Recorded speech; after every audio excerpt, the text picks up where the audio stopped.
On accueille maintenant Marie-Ève Jean de l'Institut national de la recherche scientifique, INRS, pour la thèse intitulée Intégration du contrôle à la source et du contrôle en temps réel comme mesure de réduction des débordements de réseaux d'égouts unitaires. À vous.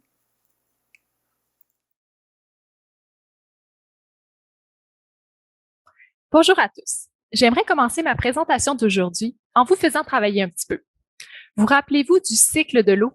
Vous avez peut-être en tête l'image d'une goutte de pluie tombant du ciel et le chemin qu'elle doit parcourir avant de revenir à son point de départ. Mais maintenant, si je vous demandais de me parler du cycle de l'eau en milieu urbain, un petit peu moins évident, n'est-ce pas? En fait, en ville, qu'arrive-t-il à notre goutte de pluie une fois qu'elle a atteint le sol? Eh bien, elle entrera dans la première bouche d'égout qu'elle croisera sur sa route afin de rejoindre rapidement un réseau de conduite souterrain. Malheureusement, pour bien des municipalités partout dans le monde, c'est le même réseau de conduite qui collectera non seulement les eaux de pluie, mais également les eaux sanitaires, des commerces, des maisons ou autres. Ces eaux seront mélangées ensemble, puis transportées vers une station d'épuration avant d'être retournées dans l'environnement. Le problème, voyez-vous, c'est qu'en ville, même s'il pleut ne serait-ce que quelques millimètres de pluie, cette eau tombe sur des kilomètres carrés de superficie généralement imperméable.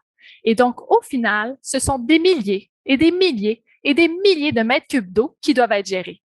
Ce serait exagéré de vouloir traiter toute cette eau. C'est pourquoi on dispose sur notre territoire de différents ouvrages de trop-plein qui permettent d'évacuer l'eau en excès vers des cours d'eau à proximité. Mais au fil du temps, et à raison, par exemple pour le Québec, d'environ 50 000 débordements d'eau usée par année, en moyenne, on s'est vite rendu compte que ces rejets avaient des conséquences néfastes pour l'environnement.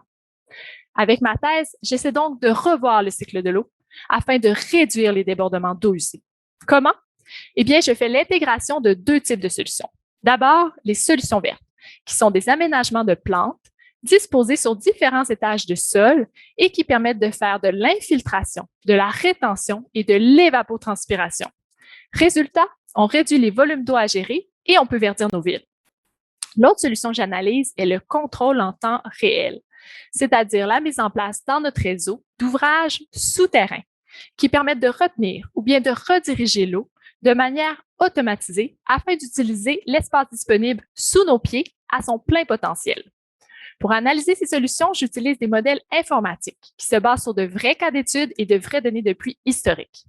Ces modèles me permettent également de représenter la réalité le plus fidèlement possible, dans le but, j'espère un jour, de pouvoir contrôler l'univers. Non, en fait, ça me permet plutôt de contrôler le cycle de l'eau à travers le milieu urbain selon différents scénarios de solutions mises en place.